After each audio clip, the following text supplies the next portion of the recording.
세상을 움직이는 피플앤뉴스, 사람을 향한 법을 이야기합니다. 안녕하십니까. 사법뉴스 월간판의 김일중입니다. 2026년 병오년 새해가 밝았습니다.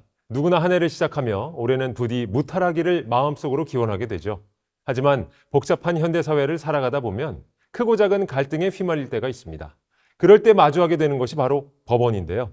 단단한 법치주의를 바탕으로 잠시 흔들리는 일상을 바로잡아주는 역할을 합니다. 또 법원은 우리가 삶을 시작하는 출생의 순간부터 생의 마지막까지 중요한 순간을 담아주는 곳이기도 합니다. 올 한 해도 변함없이 언제나 국민의 삶과 함께하는 사법부가 되겠습니다. 그럼 사법뉴스 월간판 이달의 뉴스 시작하겠습니다.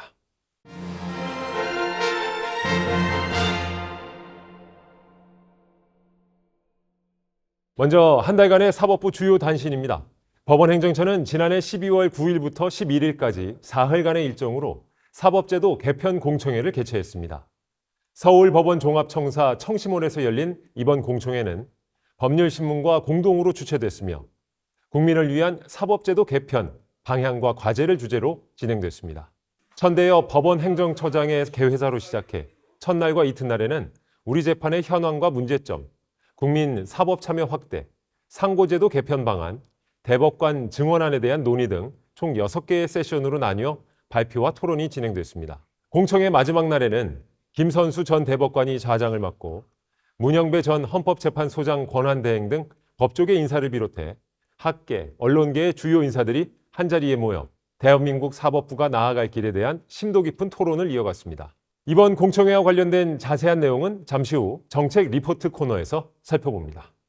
다음 뉴스입니다. 법원행정처는 지난해 12월 15일 채무자 회생 및 파산제도 제정 20주년을 맞아 2025년 법원 전시관 기획전 회생 다시 시작의 개막식을 개최했습니다. 법원 전시관은 2008년 대한민국 사법 60주년을 기념해 개관한 이후 전시와 법원 견학 프로그램을 통해 국민이 법원을 보다 가까이 이해하고 법원이 국민과 소통하는 공공문화 공간으로 기능해 왔는데요. 개인과 기업의 재기를 주제로 한 이번 기획전시는 제1부 도산제도 왜 필요할까요?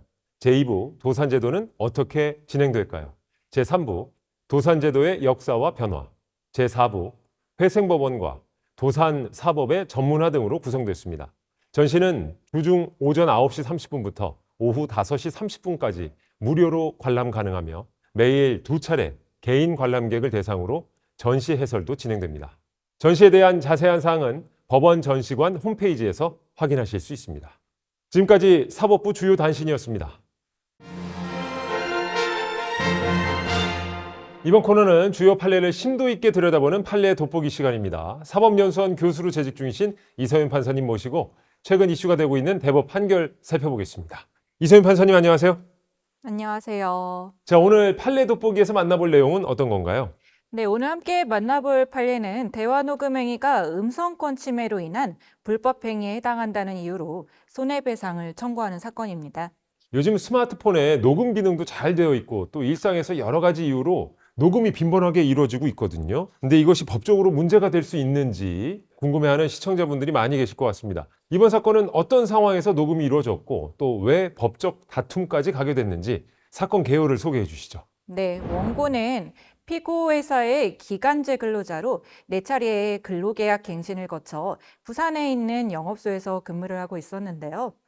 그러던 중에 피고 회사 직원인 피고 A로부터 해당 영업소 폐점과 함께 더 이상 근로계약을 체결하지 않겠다는 통보를 받았고 피고 A는 위와 같은 통보 당시에 원고에게 알리지 않고 자신과 원고 등과의 대화를 녹음을 하게 됩니다. 그러니까 회사 상급 직원이 기간제 근로자인 원고와의 대화를 몰래 녹음한 거군요. 맞습니다. 원고는 피고 회사에 대해서 원고의 정당한 근로계약 갱신 기대권 침해로 인한 손해배상을 구하고 또 위 녹음 행위 자체가 원고의 음성권을 침해한 불법 행위에 해당한다고 주장하면서 음성을 녹음한 피고 A와 피고 회사의 대표이사인 피고 B에 대해서 손해배상을 구하는 이 사건 소를 제기했습니다. 그러니까 원고는 근로계약 갱신 기대권이 침해당했다라고 했는데 이 근로계약 갱신 기대권은 정확히 어떤 건가요? 네. 기간제 근로자의 경우 계약갱신이 없으면 당연히 퇴직하는 것이 원칙인데요. 예외적으로 근로계약이나 취업규칙 등에서 일정한 조건 충족 시 근로계약이 갱신된다는 규정을 두고 있거나 계약의 내용이나 경위 등 여러 사정을 종합하여 볼 때 근로자에게 근로계약 갱신에 대한 정당한 기대권이 인정되는 경우를 말합니다. 이때 사용자가 부당하게 근로계약의 갱신을 거절하는 것은 부당해고와 마찬가지로 아무런 효력이 없고요. 기간 만료 후에도 종전 근로계약이 갱신된 것으로 보게 됩니다. 네, 그렇다면 이번 사건에서 원고가 주장한 근로계약 갱신 기대권 인정될 수 있는 상황인가요? 네, 이 사건에서 1심부터 일관해서 근로계약의 내용이나 기타 정황에 비추어 보면 원고에게 근로계약에 대한 갱신 기대권은 인정되지 않는다고 보았습니다. 또한 이번 사건에서 중요한 쟁점이 음성권 침해였는데 음성권은 또 어떤 개념입니까? 네, 음성권은요, 자기 자신의 의사에 반해서 자신의 음성이 녹음, 재생, 방송 또는 배포되지 아니할 권리를 음성권이라고 말합니다. 초상권처럼 법조문에 명확하게 구체적으로 적시되어 있지는 않지만 판례와 학설을 통해서 점차 확립되고 있는 음성권이란 개념은요, 본인이 목소리를 타인이 함부로 녹음, 복제, 사용하지 못하도록 통제할 수 있는 권리라고 설명할 수 있겠습니다. 미국의 경우에는 프라이버시 침해로 독일에서는 일반적 인격권에 포함되는 것으로 보고 있습니다. 그러니까 이제 얼굴, 이름과 마찬가지로 음성 역시 개인을 식별할 수 있는 정보에 포함될 수 있고 또 법적 보호도 받을 수 있다라는 내용인데 법적으로 음성권이 침해되었다라고 판단할 수 있는 기준은 어떻게 됩니까? 네, 음성권은 헌법 제10조 제1문에 의해서 헌법적으로도 보장되고 있는 인격권에 속하는 권리이기 때문에 상대방의 의사에 반하여 그의 음성을 녹음하거나 녹음한 음성을 방송, 배포하는 등의 행위는 원칙적으로 음성권에 대한 침해가 될 수 있습니다. 하지만 상대방의 동의 없이 대화를 녹음했다고 해서 모두 손해배상 청구를 할 수 있는 건 아닌데요. 음성권 침해로 인한 불법행위 성립 여부에 관한 판단 기준은 이렇습니다.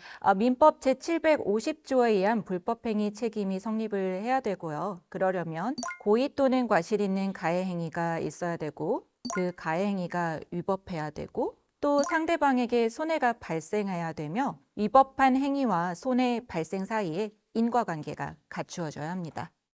자, 그렇다면요. 상대방 동의 없이 함부로 녹음한 내용은 음성권 침해가 될 수도 있기 때문에 이 법정에서 증거로 사용할 수 없는 건가요? 그건 상황에 따라 좀 다른데요. 민사소송에서 대화 상대방의 동의 없이 대화를 녹음했더라도 그 녹음한 파일이나 녹취를 증거로 사용할 수 있습니다. 실체적 진실 보존 또는 자기 방어를 위하여 상대방 대화의 녹음이 필요한 경우가 있음을 고려하면 상대방의 동의 없이 대화를 녹음했다는 그 사실만으로 이런 녹음 행위가 음성권을 위법하게 침해하는 불법 행위에 해당한다고 보기는 좀 어렵습니다. 하지만 상대방의 명시적인 반대 의사에도 불구하고 상대방을 속이거나 또는 협박해서 녹음을 하는 등 침해 방법이 부당한 경우 또는 녹음 행위 자체는 부당하게 이루어지지 않았더라도 녹음한 음성을 상대방의 동의 없이 방송, 배포하는 등의 경우에는 이로 인하여 달성하려는 이익의 내용과 필요성, 상대방이 입게 되는 피해의 성질과 정도 등에 비추어 위법성이 인정되면 불법 행위에 해당할 수 있습니다. 자, 그럼 이번 사건의 경우에 원고가 주장한 대로 음성권 침해에 해당한다고 보기 어렵지 않을까 생각이 드는데 원심의 판결은 어땠습니까?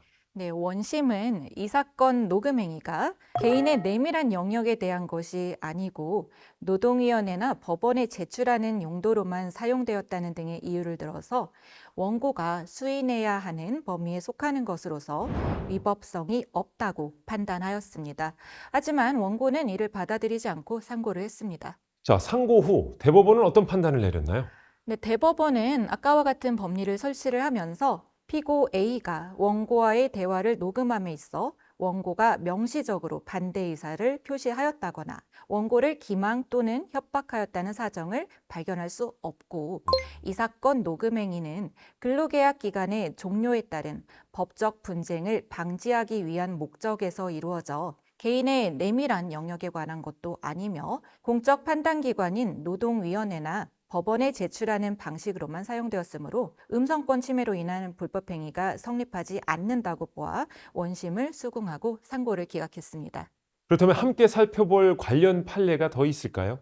네, 교사인 원고가 동료 교사인 피고와 교무실에서 언쟁을 하던 중 피고가 휴대전화로 대화를 녹음했음을 이유로 음성권 침해를 주장하며 위자료를 청구한 사건이 있었는데요. 이 사건 역시 위법성이 인정이 되지 않아서 기각이 됐습니다. 원고의 음성이 비밀리에 녹음된 부분이 약 23초 정도에 불과했고요. 다음으로 피고가 피해 사실에 대한 증거 확보를 위해 녹음하게 된 것이어서 필요성이나 긴급성도 인정이 되었고 음성의 내용이 내밀한 사생활에 관련된 것이 아니고 녹음 파일이 수사기관에 제출되었을 뿐 다른 곳에 사용하지도 않은 것으로 보아서 사회상규에 위배되지는 않는 행위로서 불법 행위에 해당하지 않는다고 본 것입니다. 자, 그렇다면 음성권 침해가 인정이 돼서 손해배상이 이루어진 판례도 있을까요? 네, 원고의 음성권 침해와 그 위법성이 인정받아서 원고 일부 승소로 손해배상 판결이 내려진 사안이 있는데요. 언론사 기자인 A가 원고를 취재를 했는데 이 원고 모르게 대화를 촬영을 했고 그 영상을 피고 A와 언론사인 피고 B가 제작한 다큐멘터리 영화에 삽입을 하자 원고가 초상권, 음성권 침해를 주장하면서 피고들에게 손해배상을 청구한 사건입니다. 원심은 피고의 행위가 원고의 초상권, 음성권을 침해한다고 보았고 대법원 역시 이를 수긍했는데요. 판단 근거로는 원고의 대화를 음성 변조나 모자이크 처리 없이 그대로 사용했고 영화 전개에 별다른 지장이 없어서 보충성에도 반하며 또 긴급성도 인정되지 않고 피해 정도가 적다고 할 수 없다는 이유로 음성권 침해 200만 원, 초상권 침해 800만 원, 총 1,000만 원의 위자료가 인정이 됐습니다. 아, 그렇군요. 이 대화나 통화의 녹음은 물론이고요. 요즘은 AI를 활용한 영상 제작이 아주 빈번하다 보니까 이런 음성권 침해 문제가 점점 부각이 되고 있는 것 같습니다. 누군가의 목소리 역시 그 사람의 소중한 개인정보라는 점 잊지 말아야겠습니다. 이서윤 판사님과는 여기서 인사 나누겠습니다. 판사님, 감사합니다. 감사합니다.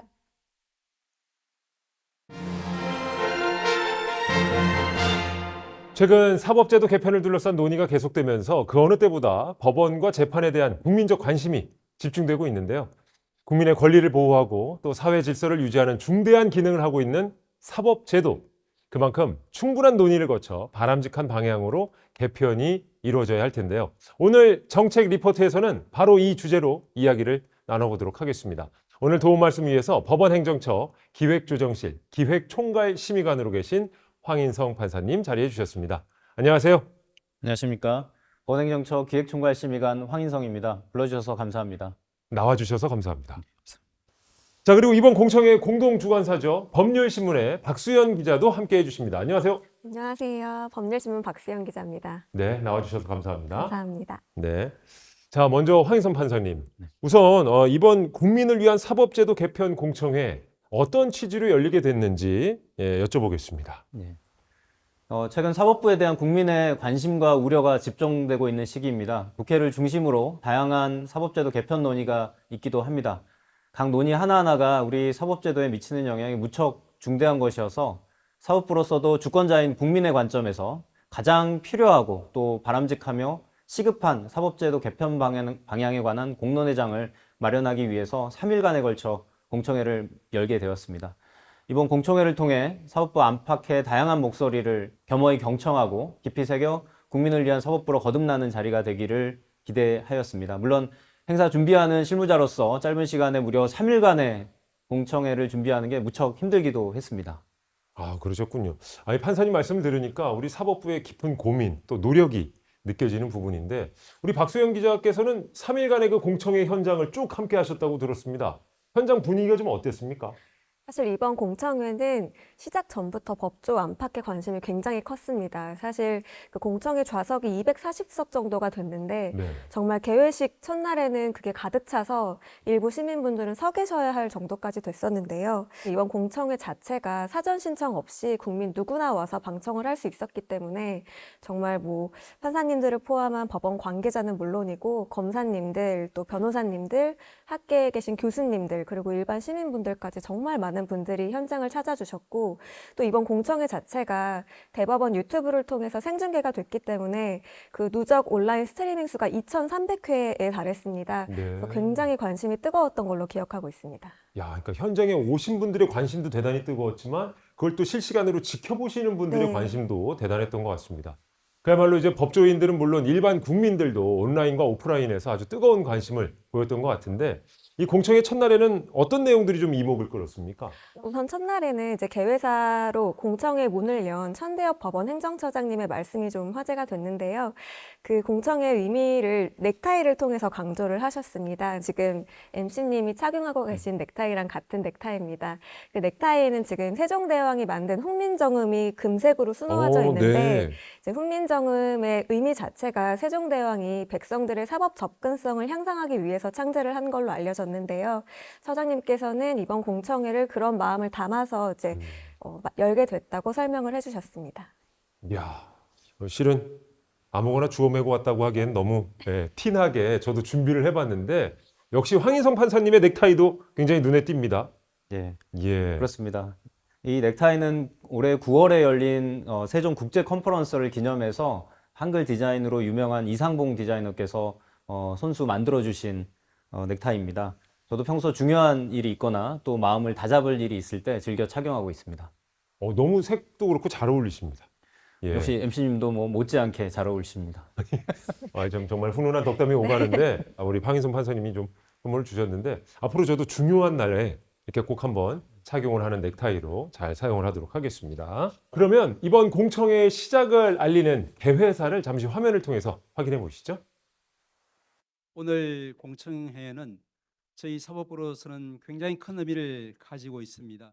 저희들은 1443년 세종대왕께서 그 당시까지 지식인청과 귀족청이 독점하고 있던 문자 권력과 사법 권력을 서민들에게 돌려줘야 되겠다라는 큰 염원을 품고 한글 28자를 만들었고 그 한글이 여기 넥타이에 담겨 있습니다. 세종대왕께서는 두 가지 큰 염원을 가지고 만드신 걸로 되어 있습니다. 첫 번째는 한자로 된 법을 읽을 줄 몰라서 시민들이 법을 어기는 일이 있어서는 안 되겠다라는 그런 염원, 또 하나는 억울한 일을 당했을 때, 송사가 벌어졌을 때 자신의 말을 글로 적어서 본인의 억울한 사정을 해소할 수 있도록 해야겠다라는 그 두 가지 염원을 가지고 만드신 걸로 되어 있습니다. 이와 같은 문자와 사법 권력 앞에 모두가 공평한 권리를 누리게 하겠다라는 마음이 잘 느껴집니다. 이번 공청회뿐만 아니라 여러 제도와 정책 등 사법부의 발걸음을 보면 세종대왕이 자주 언급이 되는 것 같은데요. 특별한 이유라도 있을까요, 판사님? 예, 조선시대에는 삼권이 분리되어 있지 않아서 임금이 입법, 행정은 물론 사법 업무도 담당을 하였습니다.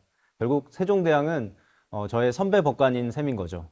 그런데 조선왕조 실록 등을 통해 확인되는 세종대왕이 직접 하신 재판의 모습이 지금에 와서 봐도 무척 훌륭했던 것을 저희가 알게 됐습니다. 법률을 편찬하는 입법 영역이나 죄수의 처우를 개선하는 등의 행정 영역에서도 세종대왕은 탁월한 업적을 많이 남기셨습니다. 결국 세종대왕은 그 옛날 민본사상과 애민정신에 기초하여 정의롭고 공정한 사법체제를 구현하셨기 때문에 우리 사법부가 마땅히 본받아야 할 표상이라고 할 수 있습니다. 그렇군요. 역시나 또 국민의 한 사람으로서 굉장히 뿌듯하기도 하고 또 든든하고 믿음이 갑니다. 이번 공청회에서 여러 가지 주제로 총 6개 세션이 진행이 됐는데 그중에서도 그야말로 국민 중심의 사법개혁의 정답을 찾을 수 있는 주제들 어떤 것들이 있었을까요?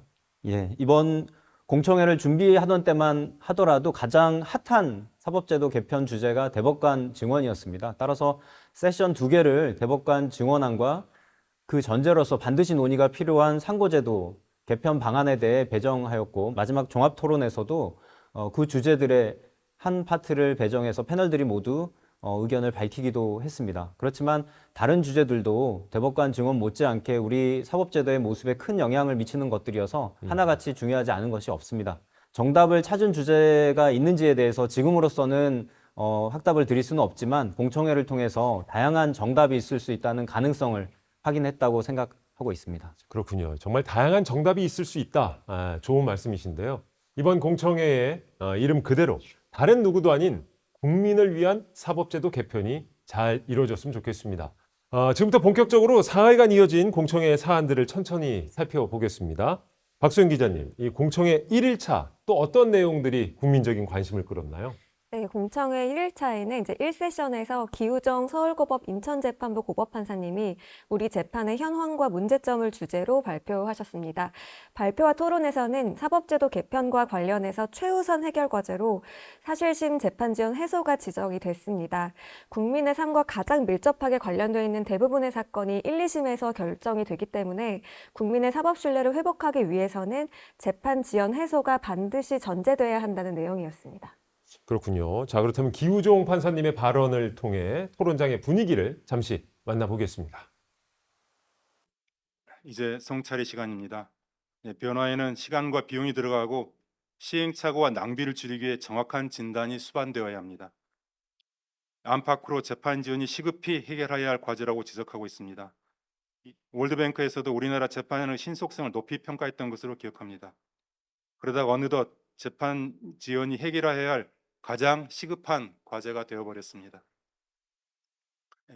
미국 매사추세츠 기업인들이 주 대법원장에게 재판이 너무 느려 기업하기 어렵다고 성명서를 발표한 적이 있었습니다. 미국 각 주의 재판 속도와 비교해서 최하위권이었습니다. 조사를 해보니 초등학생 아이 후견인을 정하는 재판이 길어져서 성인이 되어버린 사례도 발견되었습니다. 우리 기업이 외국 기업과 거래할 때 관할을 외국 중재재판소로 정한다는 얘기도 심심치 않게 들립니다. 재판 지연이 국가 경쟁력과도 관계 있을 수 있다는 얘기입니다. 물론 재판 지연으로 가장 크게 고충을 겪는 사람은 바로 당사자일 것입니다. 2020년대 이후의 재판 지연은 코로나19의 영향이 크다는 것입니다. 코로나19 영향으로 근무 일수가 줄고 재판 일수가 줄었으며 재판 기일에 진행할 사건 수도 줄일 수밖에 없었습니다. 사람들을 덜 모이게 하기 위한 어쩔 수 없는 조치였고 온 사회가 일상으로 회복하기를 갈망하던 시기였습니다. 한마디로 재판 시스템이 정상적으로 작동하지 않았고 그 기간이 결코 짧지 않았습니다. 정작 재판 시스템이 정상적으로 작동하지 않아 생긴 피해는 오롯이 국민인 당사자들이 감내해야 했습니다. 재난이 어쩔 수 없는 측면이 있다지만 설계나 방향이 잘못되는 등 다른 이유로 국민이 피해를 보아서는 아니 되므로 이번 공청회는 그 의미가 작지 않다고 생각합니다. 자, 토론장의 분위기를 좀 살펴봤는데요. 첫날 토론에는 재판 지연 문제가 거론이 됐습니다. 아무래도 이제 국민의 입장에서 보면 관심을 갖는 주요 재판의 진행이 늦어지는 것도 좀 답답하지만 직접 재판을 받아야 하는 입장이라면 여러모로 힘들 수밖에 없을 것 같은데 판사님, 현재 우리나라의 재판 신속도는 어느 정도 수준일까요? 예, 월드 저스티스 프로젝트라는 곳에서 조사한 바에 따르면 2016년 한국의 재판 제도의 신속도는 평가 대상 113개국 중에서 민사가 2위, 형사가 3위였습니다. 세계은행에서 조사한 바에 따르더라도 상사 분쟁을 해결하는 법적 절차의 시간과 비용 순위에서도 2016년 189개국 중에서 2위, 이듬해는 190개국 중에서 무려 1위를 하였습니다. 이렇게 2010년대 중반까지는 한국의 재판 신속성은 세계 1, 2위권이었습니다. 그렇지만 이후 점차 느려지다가 결국 코로나19 팬데믹이 절정이던 2020년에서 22년을 거치면서 재판이 지연되는 현상이 좀 더 가속화된 것으로 보입니다. 결론적으로 신속도의 측면에서는 여전히 우리나라가 빠른 편에 속하기는 합니다. 그렇지만 우리 국민들 입장에서는 특히 민사 분야에서 재판이 늦어지고 있다는 생각을 많이 하실 수밖에 없는 안타까운 상황인 것도 맞습니다. 자, 판사님, 그렇다면 현재 사법부 차원에서 재판 지연 문제 해소를 위해 어떤 노력을 하고 있는지 궁금합니다. 예, 작년부터 사법 행정 업무만을 담당하던 법원장들이 완숙한 경험을 살려서 오래되어 해결이 쉽지 않은 장기 미제 사건을 직접 맡아 처리하기 시작하였습니다. 판사들도 보통 1 내지 2년마다 담당하는 사무분담을 변경하던 것을 2 내지 3년으로 장기화하여 사무분담의 변경으로 인한 재판 지연을 막기 위해 노력하고 있습니다. 역시 사법행정 업무만을 전담하던 사무국장들도 사법보좌관 업무를 겸직하며 신속한 재판에 도움을 보태고 있습니다. 입법부나 행정부에서도 법관과 재판연구원의 정원을 늘려주고 법관의 자격을 법적 영역 5년으로 완화하는 것으로 제도를 변경해주는 등 신속한 재판을 위해 많은 지원을 아끼지 않고 있습니다. 정말 할 수 있는 모든 것을 해보고 있는 상황입니다. 야, 할 수 있는 모든 것을 해보고 있다. 예, 진정성이 느껴지는 발언이었습니다. 박수영 기자님, 이 1세션 발표 후에 이어진 토론에서는 또 어떤 이야기들이 오갔습니까? 네, 1세션 토론부터 정말 열정적인 토론이 이루어졌는데요. 정지웅 경실련 시민입법위원장은 사법 시스템의 진짜 문제는 사실심의 부실화와 지연에 있다면서 사법제도 개편의 최우선 순위는 대법관 증언이 아니라 사실심 법관의 대폭적인 증언과 재판 지연 인력의 확충이다 이렇게 말씀을 하셨습니다. 또 정치권에서 주장하는 대법관 증언은 오진에 따른 잘못된 처방 이렇게 말을 해서 좀 화제가 되기도 했습니다. 야, 이 부분에 대해서는 우리 판사님의 생각도 들어보고 싶은데요. 그러니까 사법제도 개편의 최우선 순위로 거론되는 대법관 증언 문제에 대해서 오진에 따른 잘못된 처방이다라는 날카로운 지적도 나왔습니다. 어떻게 생각하시나요? 네. 그동안 사법부 입장에서는 대법관 증언에 필요한 자원을 사실심에 집중하는 게 국민을 위해 더 바람직하다는 입장을 자주 밝혔습니다. 소송은 최종심이 아닌 1심 단계에서 끝내는 게 바람직하기 때문입니다. 그런 면에서는 말씀하신 지적이 반갑기도 했습니다. 그렇지만 이번 공청회의 또 다른 참가자는 사법부가 대법관 증언에 대해 매번 사실심 충실화가 우선이라는 주장을 하며 대법관 증언을 피해가려고만 한다는 지적도 있었습니다.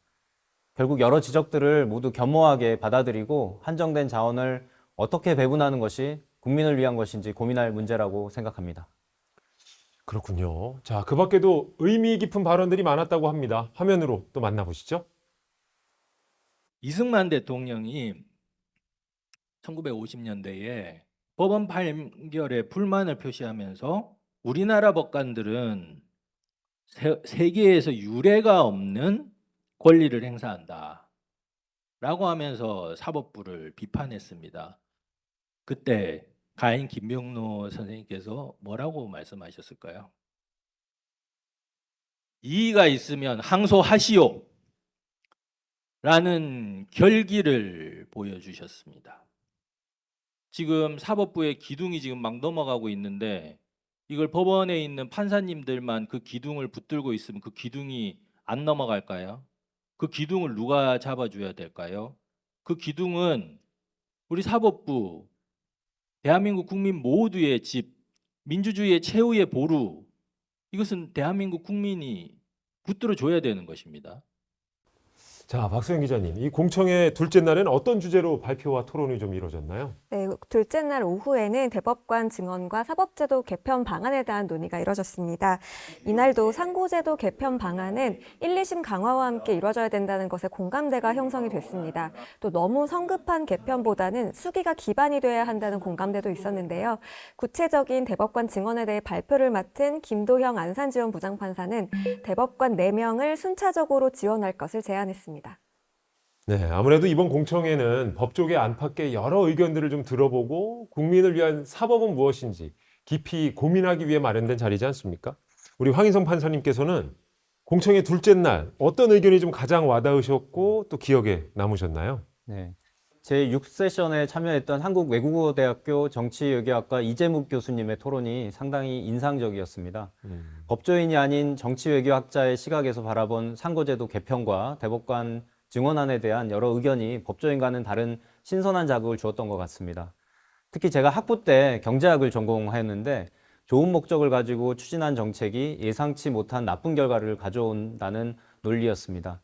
이재묵 교수님의 대법관 증언에 관한 논의에서 그러한 지적을 볼 수 있어서 관심이 더 갔던 것 같습니다. 특히 전 정부의 의료개혁과 이번의 사법개혁을 비교하면서 장기적이고 단계적인 증언 로드맵이 필요하다는 부분이 마음에 꽤 와닿았던 것 같습니다.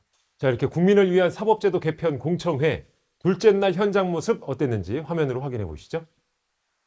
법조인을 넘어서 국민과 시민, 재판 수요자들을 설득 을 해야지 개편 논의의 정당성이 확보가 되기 때문에 사실 이 상고제도 운영 실태에 대해서 보다 솔직하게 진단을 하고 구조적 한계를 적극적으로 공개를 해야 되지 않을까. 개편이나 하급심 실질화 방안도 계속 같이 논의가 되어야 되고, 그렇지 않으면 오히려 단순히 이건 정치적 의도 하에서의 뭐 상고제도 일부 그냥 개편하는 척하다가 끝난 것이 아닌가, 이런 비판을 피할 수 없다고 생각을 합니다.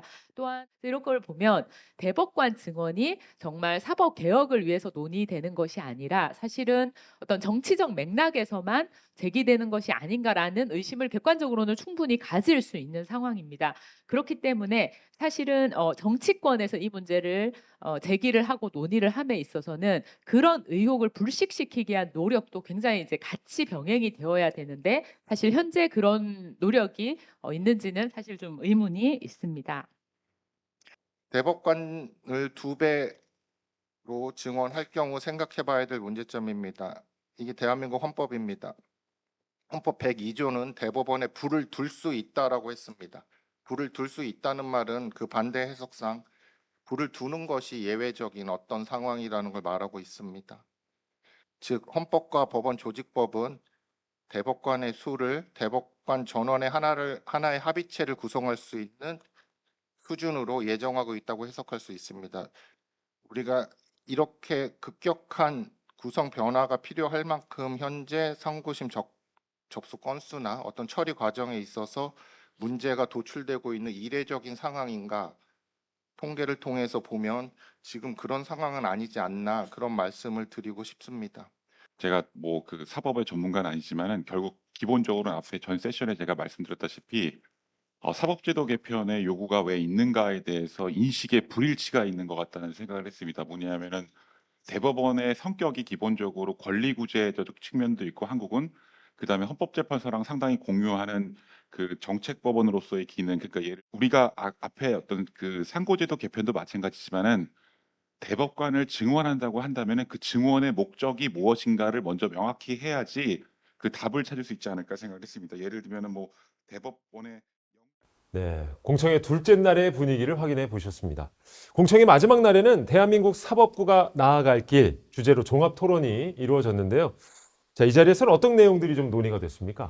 네, 공청회 마지막 날에는 하이라이트였던 100분 종합 토론이 이어졌는데요. 알기로는 예상됐던 시간이 100분이었는데 80분이라는 시간이 넘게 180분 동안 정말 열띤 토론이 이루어졌습니다. 방금 말씀을 나눈 것처럼 대법관 증언안에 대한 논의도 있었는데요. 소부 한계 규모인 4명을 증언하는 방안과 8명을 증언하는 방안, 12명을 증언하는 방안 등 다양한 의견이 나왔습니다. 아니, 예정된 토론 시간을 80분이나 넘겼다. 그만큼 굉장히 치열했고, 또 어떤 분들은 발언 시간을 준수하지 않았다라는 생각도 해볼 수 있는데, 이 종합 토론의 사회를 우리 황희선 판사님이 직접 맡으셨잖아요. 현장 분위기가 정말 어땠습니까? 예, 워낙 그 고수들께서 모인 무대여서 저 같은 사람이 단상에 함께 있었다는 것만으로도 개인적으로 무척 영광이었습니다. 사실 김선수 전 대법관님께서 좌장으로서 토론을 진행하셨고, 저는 그분들의 발언을 바로 옆에서 듣는 입장이었습니다. 시간이 180분이나 소요되었지만 한 분 한 분의 말씀에서 그분들의 오랜 경험에서 비롯된 지혜를 얻을 수 있었기 때문에 집중하다 보니 정말 순삭이라고 하죠. 시간이 순식간에 흘러갔던 것 같습니다. 아니, 오늘 역시 두 분 말씀 워낙 잘하시고 어려운 주제를 또 국민들의 눈높이에 맞춰서 잘 소개를 해주시니까 저뿐만 아니라 함께 시청하고 계신 우리 시청자분들 역시 대담 시간이 정말 빠르게 흐른다고 느끼실 것 같습니다. 계속해서 이야기를 좀 나눠가 보겠습니다. 공청회 3일 내내 대법관 증언안에 대한 논의가 뜨거웠던 이유, 바로 국회에 제출된 개정안 때문인데요. 개정안을 보면 소부와 전원합의체 사이 대법관 12명으로 연합부를 구성한다는 내용이 있습니다.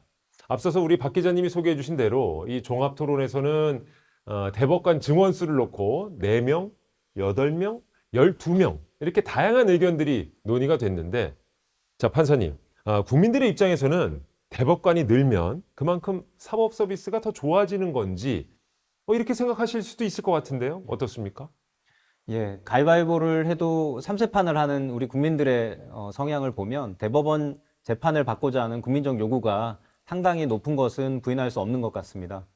그런 상황에서 대법관이 늘면 대법원의 사법 서비스가 좋아질 수는 있을 것입니다. 그렇지만 하급심의 재판이 지연되는 상황에서 그나마 한정된 자원을 대법원에 투여하면 그만큼 하급심 상황은 더 악화될 수밖에 없습니다. 그에 따라 분쟁이 시작되면 대법원까지 가서 재판을 받고자 하는 수요는 더 늘어나게 되는 악순환이 반복되게 될 우려가 있습니다. 분쟁은 짧게 끝나는 게 모두에게 좋습니다. 이번 공청회에서 다양한 의견들이 나왔지만 대법관 증언 못지않게 사실심 충실화가 필요함에 대해서 대부분 공감한 것도 그러한 이유 때문이라고 생각합니다. 야, 분쟁은 짧게 끝나는 것이 모두에게 좋다라는 말씀 특히 공감을 합니다.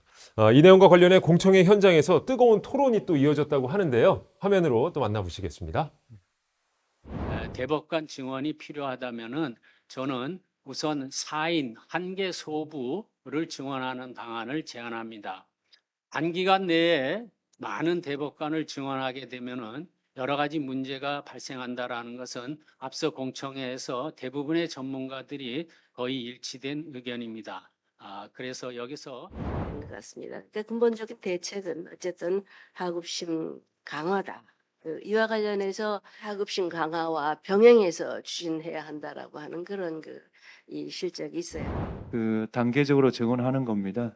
개정 시행 후 1년 뒤에 대법관 4명을 증언해서 상고심사부를 신설하는 겁니다. 시행 3년 뒤에 대법관 4명을 다시 증언해서 대법원을 연합부 2개, 상고심사부 1개, 소부 4개 체제로 바꾼다는 아닙니다. 우선 대법관 12명을 증언할 경우에 개별 대법관의 입장에서는 주심 사건 수하고 소부 사건 수가 절반으로 감소합니다.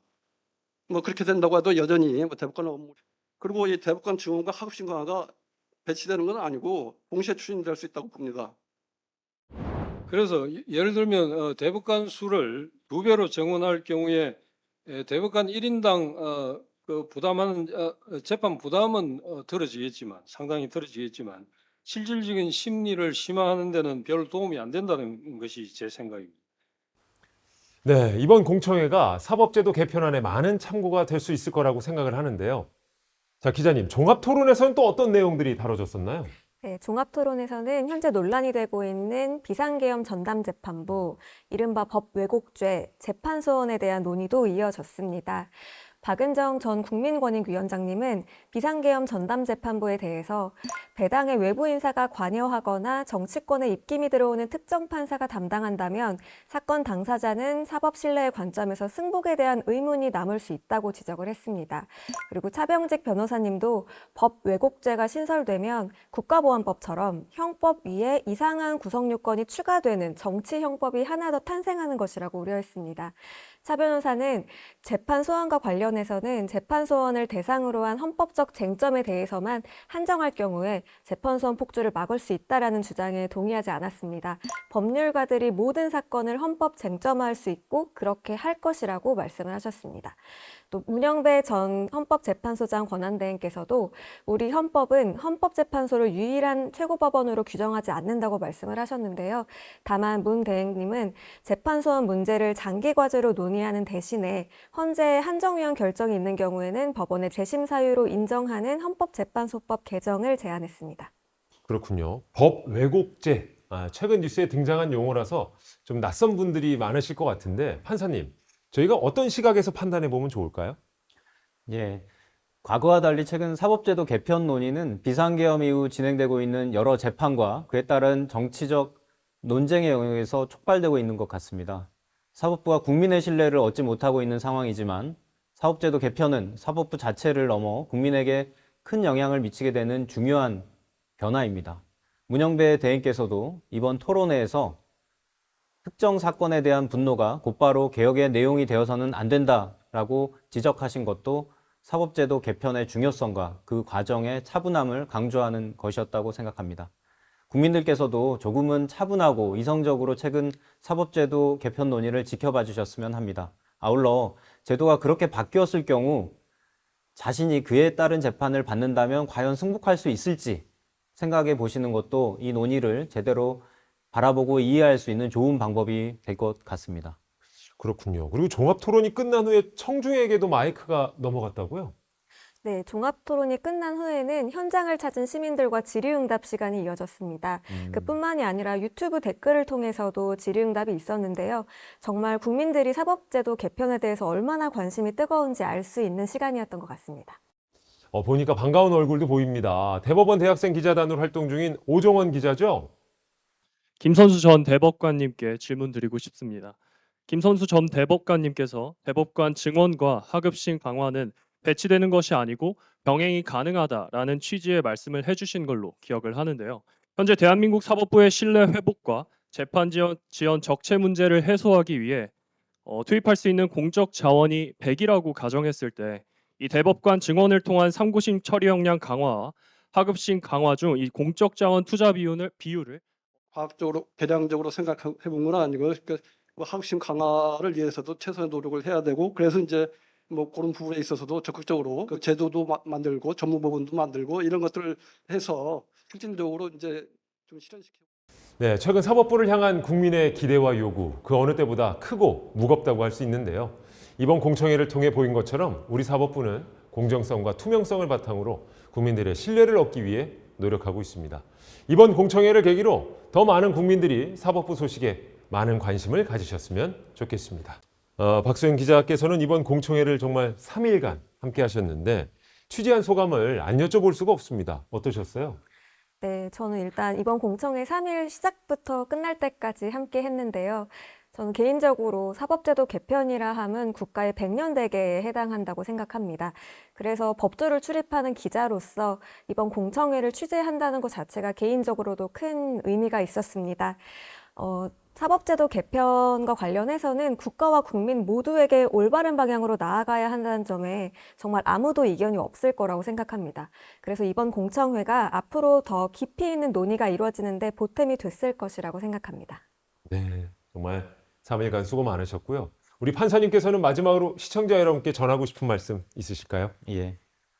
저도 이제 19년 차 법관입니다. 물론 저의 그 동안 때문에 그렇게 생각하시지 않으실 수 있는데요. 무슨 말씀이세요? 네. 현재 우리 법원이 국민들의 걱정의 대상이 되고 있다는 점에서 죄송함과 막중한 책임감을 느끼고 있습니다. 이번 공청회를 통해 여러 분야에서 사법부에 주신 지적과 숙제를 좀 더 열린 마음으로 받아들여야 되겠다는 생각을 했습니다. 신중하고 때로는 과감하게 제도 개선을 해서 종합토론 세션에서 박은정 위원장님께서 말씀하신 국민을 위한 충성 경쟁에 우리 사법부도 열심히 참여할 수 있도록 저도 제 자리에서 최선을 다하도록 하겠습니다. 자, 오늘 정책 리포트에서는 사법제도 전환의 출발점이라고 할 수 있는 사법제도 개편 공청회에 대해서 자세히 알아봤습니다. 함께해 주신 황인성 판사님 그리고 박수영 기자님 두 분 감사합니다. 네. 사법뉴스 월간판은 오늘 방송을 끝으로 시즌1을 마무리하게 됐습니다. 언제나 국민과 함께하는 사법부의 대표 콘텐츠로서 균형과 깊이를 더하고 좀 더 가치 있는 정보를 담아 시즌2로 다시 찾아뵙겠습니다. 새해 복 많이 받으시고요. 지금까지 아나운서 김일중이었습니다. 고맙습니다.